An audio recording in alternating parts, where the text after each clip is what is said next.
Bonjour à tous et bienvenue sur ce nouveau Pitch Day des rencontres digitales IREF sur le thème des services aux entreprises. Je suis Elsa et nous sommes ravis d'accueillir aujourd'hui Jean-Claude Grégoire, cofondateur et expert en amélioration des performances économiques de l'entreprise de l'enseigne Oséis. Bonjour et merci beaucoup Jean-Claude d'avoir accepté notre invitation. Bonjour Elsa, c'est moi qui vous remercie. Je suis ravi de pouvoir échanger et de parler de notre métier, de notre activité. Bon, bah génial. Alors Jean-Claude, pour démarrer, avant de rentrer vraiment dans le vif du sujet, est-ce que tu peux pitcher sur Oséis? Qu'est-ce que c'est?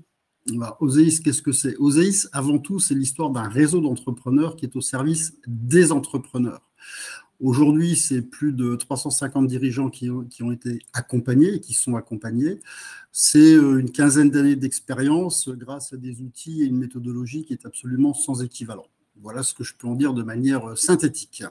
OK, parfait. Alors du coup, maintenant, on va détailler et j'aimerais que tu nous racontes un petit peu l'histoire d'Oséis, comment ça a démarré cette aventure finalement. Oséis, en fait, est né, comme j'ai dit, ça fait une quinzaine d'années qu'on a développé les outils et la méthodologie. Et au départ, moi, j'étais salarié comme nombre de personnes aujourd'hui, et j'ai décidé de me mettre, comme on dit, suivant l'expression, à mon compte dans un domaine qui n'était absolument pas le mien, puisque moi, je suis plutôt d'un profil technique, informatique, électricité, et OK. dans le domaine de la restauration. Donc déjà un métier qui n'avait rien à voir. Et on pourrait y revenir après. Dans cette aventure de restauration, j'ai rencontré nombre de dirigeants et on a longuement et souvent échangé sur les difficultés que l'on rencontrait au quotidien. J'ai été ensuite amené à prendre la présidence d'une crèche associative qui rencontrait de grosses difficultés. Et puis, sans forcément rien y connaître, eh bien, j'ai décidé de lui filer un coup de main. Mon statut de président m'y obligeait, bien évidemment. Et 2 ans après, on avait remis les choses absolument d'équerre, les remerciements des salariés, des collectivités locales, de la comptabilité. Et c'est là où moi j'ai pris beaucoup, mais vraiment beaucoup de plaisir. Et je crois que c'est le maître mot dans cela. Et j'ai décidé d'en faire mon activité. Alors, n'ayant pas forcément d'expérience de modèle économique, je me suis tourné très clairement vers un réseau qui pouvait m'aider. Et puis, en checkant les différents réseaux, j'ai constaté qu'en fait, on n'allait pas assez loin, on n'était pas assez précis et surtout pas assez simple. Et donc, après avoir fait une expérience dans ce domaine, j'ai décidé de développer une méthode qui nous est propre, des outils qui nous sont propres. Et puis, devant les demandes assez régulières que ce soit chambre de commerce, CCI, réseau d'experts comptables et également des gens qui souhaitaient devenir franchisés, eh bien, on a décidé de formaliser tout ça sous un format qui s'appelle la franchise. Et la franchise, donc sous le nom d'Oséis, c'est né il y a maintenant 4 ans. Voilà OK. comment l'aventure a démarré. Et du coup, cette méthodologie, c'est quoi alors concrètement? En fait, ce qu'il faut comprendre, c'est que aujourd'hui, dans l'inconscient ou le conscient collectif, les gens pensent que la gestion, c'est compliqué, qu'il y a plein de choses à maîtriser. Et évidemment, il faut maîtriser certaines choses. Mais en fait, gérer une entreprise, piloter une entreprise, c'est très simple. Il suffit de 3 chiffres, 3 règles et un indice que nous avons créé qui nous permet déjà, dès le départ, très rapidement, de détecter les forces et faiblesses de l'entreprise et surtout sa capacité à générer du résultat supplémentaire. C'est clairement ce qui fait notre différence sur le marché. OK. OK. Donc c'est une méthodologie qui permet une méthodologie de gestion d'entreprise, hein. On est vraiment sur de la gestion là.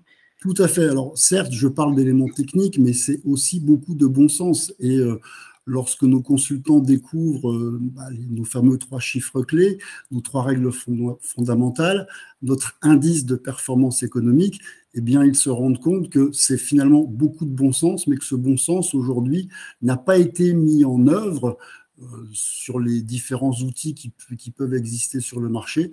Et nous, c'est ce que nous avons fait. Donc, on est reparti d'une page blanche pour rendre, je dirais, au commun des mortels le contrôle et le pilotage de son entreprise. Et également permettre aux consultants, de manière très simple, de pouvoir suivre, accompagner et développer les résultats de leurs clients. OK. Comment vous vous positionnez sur le marché des services aux entreprises? C'est-à-dire, Elsa, précisément votre question. Bah, c'est-à-dire, comment, qu'est-ce qui vous différencie, en fait, des autres, hein, de vos concurrents? Est-ce qu'il y a des vous avez déjà des concurrents? Est-ce que votre méthode, elle est vraiment très particulière et du coup, vous êtes seul à faire ça? D'après ce que j'ai compris, c'est plutôt ça, mais Oui, oui, tout à fait. Alors, clairement, nous avons des concurrents. Je veux dire, est-ce qu'une pizzeria est concurrente d'un 3 étoiles? Je vais dire oui, quelque part. Évidemment, ils ne sont pas sur le même marché et les clients ont des attentes différentes. Maintenant, ce qu'il faut comprendre, c'est que nous avons beau avoir des outils vraiment très spécifiques et régulièrement, je dis, nous faisons ce que les autres ne font pas et les autres ne font pas ce que nous faisons. Mais l'objectif des concurrents, et je pourrais dire même Excel, je veux dire des gens qui veulent faire des choses sur Excel, c'est déjà un concurrent. Simplement, je veux dire, on vit aujourd'hui avec des idées et des préjugés qui sont faux. Je vais vous en donner un par exemple. Tout le monde est convaincu que vendre en dessous de son prix de revient fait perdre de l'argent. Eh bien, nous montrons qu'on peut vendre en dessous de son prix de revient et améliorer le résultat de l'entreprise. Donc, c'est déjà d'un point de vue cérébral, d'un point de vue mind step, je vais utiliser un terme anglais, donc construction intellectuelle, c'est déjà une différence forte. Après, lorsque l'on va rencontrer un prospect, bien évidemment, tout le monde a le même discours, à savoir pouvoir aider les dirigeants, les accompagner, améliorer leurs performances, mais derrière, dans les outils qui vont être utilisés par les différents réseaux, la manière et l'approche que nous avons est radicalement différente de ce qui se fait. Donc déjà, premier point, c'est cette différence qui se fait, je dirais, a posteriori pour le consultant, mais le prospect, lui, ne sait pas. Et donc, on a besoin par rapport à ça d'avoir des profils qui sont capables de rencontrer des dirigeants et d'échanger avec eux sur les objectifs sans forcément tenir compte de notre technicité, d'accord, mmh. mais qui doivent être rassurés par la pertinence de notre technicité. OK. OK, OK, je comprends. Combien y a-t-il de franchisés Oséis aujourd'hui? Aujourd'hui, alors nous avons une croissance que nous voulons réellement, je dirais, contrôler et maîtriser. Donc aujourd'hui, nous avons une quinzaine de consultants et c'est déjà pas mal. Nous avons 3 consultants qui viennent d'arriver, qui sont en pleine période de formation, un sur Strasbourg, un sur Vitry-le-François et un en région parisienne. OK, et quels sont, tes objectifs de développement, pour Oséis? Objectif de développement pour Oséis, recruter aujourd'hui environ 8 à 10 consultants par an, ce qui nous permet de pouvoir les accompagner de manière efficace et pertinente, et puis de mailler l'ensemble du territoire. OK, et l'ADN d'Oséis, c'est quoi? Quelles sont les valeurs que véhicule, l'enseigne?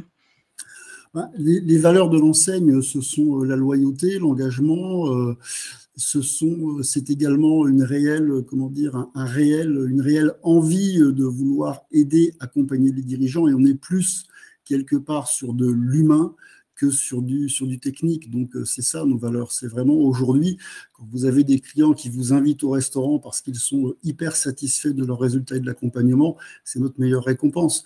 Et ce qui, moi, me fait vibrer et ce que je cherche à transmettre, je veux dire, aux consultants qui démarrent, c'est de ressentir ces vibrations par rapport à la relation et la qualité des échanges qu'ils peuvent avoir avec leurs clients. Oui, oui, donc c'est vraiment l'humain.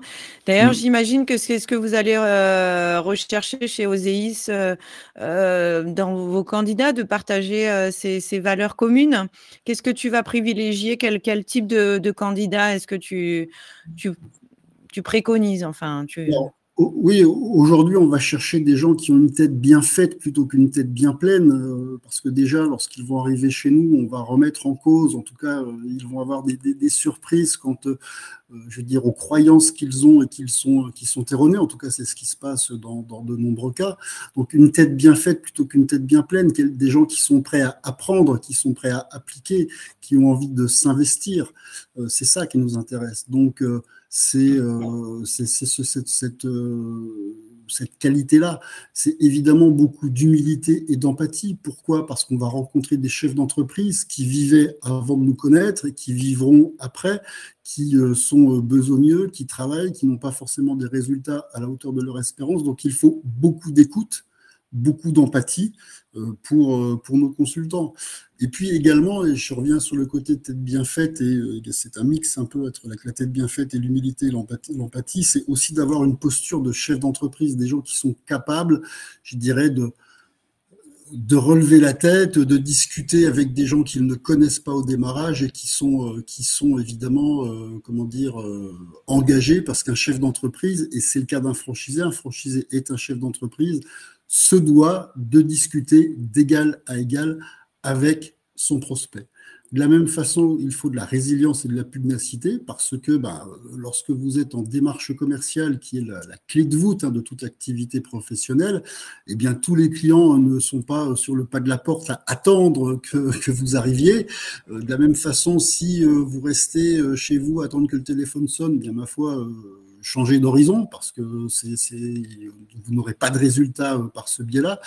Et quand vous avez des clients qui, malgré l'intérêt qu'ils portent à ce que vous faites, vous disent non, je ne souhaite pas travailler avec vous pour diverses raisons, bien ma foi, il faut de la résilience, il faut être pugnace parce que lorsque la porte se ferme, on peut peut-être passer par le soupirail. Ça peut prendre parfois du temps.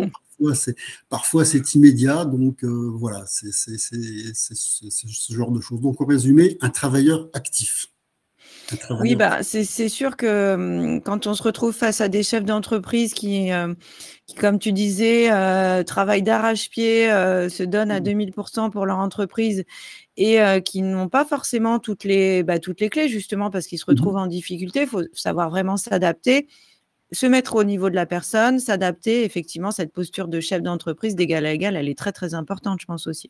Tout à fait. Et par rapport à ce que je viens d'exprimer, on est vraiment sur un côté relationnel fort, je veux dire un travail fort. Il faut parfois se faire violence parce que, ma foi, c'est sûr qu'avoir une démarche commerciale, c'est pas forcément évident pour tout le monde. En tout cas, au départ, ça ne me semble pas forcément évident. Nous, par rapport à ça, on a une formation qui est très pertinente, qui donne énormément de satisfaction à l'ensemble de nos candidats et de nos partenaires. Mais bien évidemment, je veux dire, les caractéristiques humaines, le profil humain, on ne peut rien y faire. Il est ce qu'il est chez les gens, on peut y travailler, mais ça dépend des gens. Après, au-delà de ça, je veux dire, par rapport aux aspects techniques, nous, on fournit le reste. Oui, oui, oui. Non, mais justement, faut pas avoir été un pro du consulting et de l'entreprise avant de démarrer. Mais ça, on le verra après avec la formation que tu proposes. Mais c'est vrai que c'est pas une condition sine qua non. Tout à fait. Ok. Est-ce que c'est mieux d'entreprendre seul ou à deux chez Oséis? Alors, seul ou à deux, généralement, nos candidats sont seuls. Quand tu dis seul ou à deux, qu'est-ce que tu veux dire par là? Oui, seul, c'est-à-dire démarrer l'aventure seul ou à deux, c'est-à-dire soit avec un salarié, soit avec un associé, ça dépend. Les deux sont possibles. Maintenant, sincèrement, je pense que dans ce métier du conseil, c'est plutôt une bonne chose que d'aller se confronter sur le terrain seul. Recruter un salarié va nécessiter d'avoir des engagements financiers plus importants, peut-être une pression plus importante. Donc là, on rentre sur un autre débat, sur un autre domaine qui est la capacité la capacité financière du candidat au démarrage. Mais très clairement, moi, c'est pas une préconisation, mais je pense qu'un démarrage seul est tout à fait possible, tout comme le fait de démarrer, pourquoi pas en couple, ça peut arriver. Enfin, nous, ça nous est jamais arrivé, mais des fois, on a des demandes sur ce sujet-là. On peut démarrer à deux si on veut, clairement. Ok. Profil investisseur, bof, pas trop, j'imagine. Non, parce que, encore une fois, on est sur une relation humaine. Le profil investisseur, pourquoi pas, mais l'investisseur, il va devoir trouver quelqu'un pour aller produire, ne serait-ce que la production commerciale et également la production, la production Le technique. conseil, oui. Voilà, et l'investisseur, c'est pas ce qui va l'intéresser. Donc, c'est pas ce qu'on préconise. En tout cas, nous, c'est pas le profil qui va nous. Oui, j'imagine. Est-ce qu'il y a un âge qui est plus adapté qu'un autre? Alors, c'est une très très bonne question, Elsa, d'autant plus que sur les 3 consultants qui viennent de rentrer, j'en ai un qui a 26 ans. Ah, génial! J'en ai un qui a 26 ans et qui est vraiment très à l'écoute, très appliqué, qui est sorti de sa première semaine de formation il y a 15 jours et qui est sur le point de signer son premier contrat. Ah, génial. Donc, encore une fois, la tête bien faite plutôt que la tête bien pleine. Oui, après, c'est une question de maturité aussi. Tout à fait, tout à fait, tout à fait. Est-ce que être en reconversion, est un plus chez Oséis? Être en reconversion, je pense, enfin, est-ce que c'est un plus chez Oséis? Une reconversion, je pense qu'il n'y a pas de lien direct avec Oséis. Une reconversion, c'est quelqu'un qui, pour des raisons diverses et variées, a envie de changer d'horizon. Moi, ce que je constate sur les différentes demandes, c'est qu'on a beaucoup de gens qui, arrivés à l'âge de 40-45 ans, se disent qu'ils ont fait un petit peu le tour du sujet, qui ont une expérience et qui souhaitent la transmettre. Et ça, c'est vraiment quelque chose que l'on rencontre beaucoup. Donc, et là, c'est ce qu'on va appeler donc reconversion. Donc oui, des gens qui ont envie d'aborder un sujet différent, qui ont envie d'aider des clients, même si c'était pas forcément leur métier avant. Oui, bien sûr, bien sûr, bien OK. sûr. Est-ce qu'on a besoin d'un local? Non, pas du tout. OK. On travaille en home office. Toujours pareil, on a pour la première fois un des trois consultants qui est sur Strasbourg a pris un local, c'est son choix. Pourquoi? Parce que travailler de chez lui semble compliqué, parce que des enfants en bas âge, etc. Donc il a pris un local en bureau partagé, ce qui fonctionne très bien. Mais il n'y a aucune nécessité d'avoir un local. Le travail en home office se passe Ou très chez le très bien. client, j'imagine. Ou chez le client, voilà, tout à fait. Alors, quand je dis home office, c'est qu'on a toujours un travail qui va être au bureau, sur l'administratif, également sur des éléments techniques. Mais dans ce cadre-là, quand on a un home office, qu'il est quand même judicieux d'avoir, c'est une pièce dédiée pour Oui, son activité. D'accord? OK. Voilà. Et du coup, pour résumer, Jean-Claude, c'est quoi le petit plus qui va faire, la différence? Le petit plus, c'est la capacité à oublier ce que l'on croit savoir. Nous sommes pétris pardon, de croyances, et les croyances sont par nature limitantes. J'en ai cité une tout à l'heure, vendre son prix de Mmh. revient fait perdre de l'argent. Donc tant que l'on est, je veux dire, comment dire, que l'on croit cela, et c'est cette petite phrase en dessous, hein, chose que l'on croit, que l'on tient pour vrai malgré l'évidence du contraire, nous on va montrer de manière évidente le contraire de ce que j'ai exprimé avant comme croyance. Donc c'est cette capacité, je veux dire, à oublier et à vouloir apprendre et réapprendre et profiter de cette expérience que nous avons, ces 15 ans d'accompagnement auprès des dirigeants, 15 ans de satisfaction.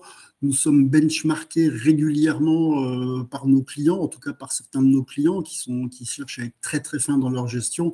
Et on a d'ailleurs un de nos consultants a reçu un mail récemment, un client qu'il a depuis maintenant 5 ans, qui au départ ne souhaitait pas forcément, je veux dire, travailler avec nous, mais ce consultant a été pugnace, résilient, et il a fini par obtenir ce rendez-vous par comment dire, par acquis de conscience, parce que le prospect souhaitait le rencontrer parce qu'il a insisté, par curiosité, en lui expliquant que de toute façon, il ne ferait rien parce qu'il avait tout ce qu'il fallait. Et 2 heures après, le consultant a signé.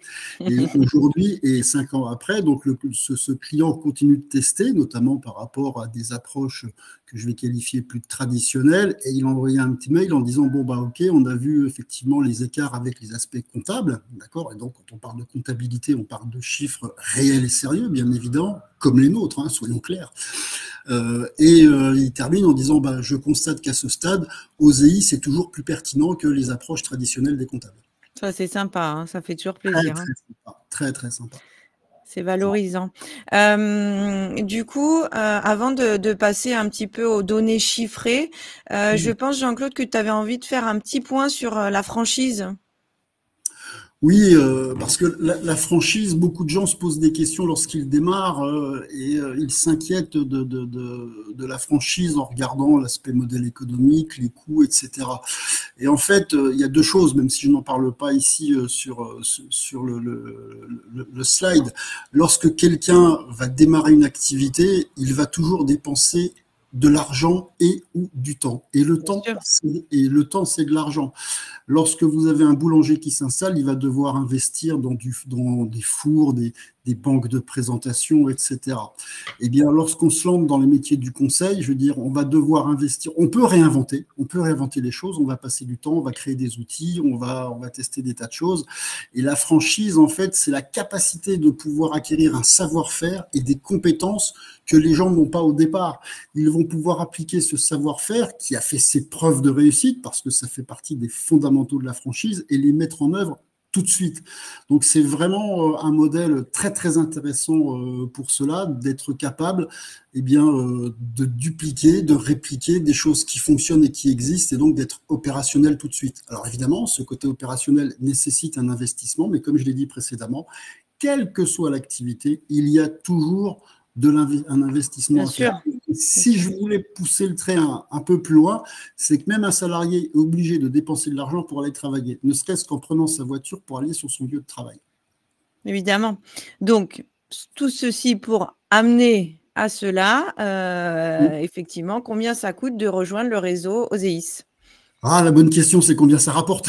C'est ça la bonne question. Mais il y a évidemment cet investissement au départ. Donc, on a une redevance initiale qui inclut toute la formation, tout le travail de recherche que l'on fait sur la segmentation du marché, la définition des zones. Donc, il y a vraiment beaucoup, beaucoup, beaucoup de choses. Ce n'est pas juste un chèque en blanc qu'on fait. Il y a vraiment, encore une fois, beaucoup de choses. On sait nous le distinguer. Et cette redevance initiale qui comporte aussi un accompagnement, je veux dire, pendant les 6 mois et même accompagnement intensif, j'insiste, pendant les 6 premiers mois et la première année. Donc, cette redevance initiale est de 29 500 € hors taxe. On va y adjoindre une royalties de 5% du chiffre d'affaires qui est destinée à financer l'accompagnement du réseau, le suivi et d'apporter tout le support dont nos franchisés ont besoin. Après, c'est du travail en home office, comme on l'a expliqué précédemment. Et puis, évidemment, il faut avoir un PC, une imprimante, un scanner, un téléphone, une ligne Internet, et on peut travailler. Donc, de ce côté-là, l'investissement reste tout à fait modeste et abordable. Tout à fait. En termes d'apport personnel, tu demandes combien? Aujourd'hui, ce que l'on demande, c'est un apport personnel qui se situe à peu près 8 000 €. Pourquoi? Parce que ces 8 000 € vont déjà, je dirais, financer l'aspect formation et puis vont permettre, parce que c'est ce que nous conseillons, c'est de faire financer, même si on dispose des disponibilités, des ressources financières, de faire financer cette redevance initiale en l'adossant à un prêt bancaire. Donc, le fait d'apporter 8 000 €, ça montre aux banquiers le sérieux, l'équilibre entre l'investissement et le prêt. Alors, soyons clairs, 29 500 €, c'est de l'argent, mais on rentre il y a des franchises dont la redevance initiale, on pourrait rajouter un zéro de plus. Donc, on n'est pas non plus sur des investissements démesurés. Non, c'est sûr. Et en termes de formation, Jean-Claude, qu'est-ce que tu proposes chez OSEIS? Comment ça se passe? La formation et d'accompagnement aussi, pardon. Oui, pas de souci, mais je vais t'expliquer tout ça, Elsa. J'y compte bien. Bon, on a 2 semaines de formation en présentiel, d'accord? Donc, ça se décompose de la manière suivante. On a une première semaine de formation qui va être axée évidemment sur quelques aspects techniques, mais ce n'est pas le plus important. Le plus important, c'est les aspects commerciaux. Une première semaine dont l'objectif est de permettre aux consultants, en sortant, de pouvoir prendre des rendez-vous, de faire une belle découverte et d'expliquer ce qu'il va être capable de faire, d'apporter en termes de réponse aux besoins et enjeux du client. D'accord? Donc, ensuite, le consultant va partir 4 à 6 semaines sur le terrain et va revenir une deuxième semaine en formation où on va travailler de manière plus profonde, toujours sur les aspects commerciaux, parce qu'encore une fois, c'est la clé d'une activité professionnelle. La mission d'un chef d'entreprise est de trouver des clients, c'est sa première mission, quelle que soit l'activité. Donc, cette deuxième semaine va être consacrée à ce qu'on va appeler le closing, donc la signature, et également, donc, on va approfondir la découverte de façon à faciliter la prise de contrat chez nos clients. Ensuite, le consultant va être, j'allais dire seul, mais il ne va pas être seul, va pouvoir démarrer ce qu'il a déjà fait à l'issue de la première semaine de formation. Donc, au bout de la fin de cette deuxième semaine de formation, il va rentrer dans un cadre d'accompagnement intensif. Ça fait partie, en tout cas, qui est financé par la redevance initiale de démarrage. Et on va débriefer la prise de rendez-vous, la sortie de rendez-vous, ce qu'on appelle, là je vais rentrer sur les éléments techniques, mais peu importe, donc sur le pré-diagnostic, on va le préparer ensemble de façon à trouver les angles d'attaque, pouvoir répondre favorablement aux clients sur un deuxième rendez-vous, le cas échéant. Et on va constamment accompagner notre consultant. On On va également le former. On organise des visios régulières entre consultants pour animer, pour apporter de la formation continue. La formation, ensuite, elle est permanente. Elle est permanente. En 15 ans, vous imaginez bien, ou tu imagines bien, que nous avons des expériences, des questions, des problématiques clients diverses et variées. Qu'un Bien nouveau sûr. consultant va rencontrer, lui, pour la première fois. Et nous, on a les réponses. On a les réponses, on a les méthodologies. Donc, on va pouvoir lui apporter le savoir-faire, l'expérience qui va lui permettre d'aller au bout de la démarche. D'accord. Et Ouais, puis, ouais. on organise des réunions réseau régulières et évidemment une convention annuelle. Et si le client, si le consultant le souhaite, mais nous on le préconise ardemment, c'est de pouvoir l'accompagner en clientèle de façon à voir avec lui quels sont les différents points d'amélioration sur sa démarche. Ouais, OK.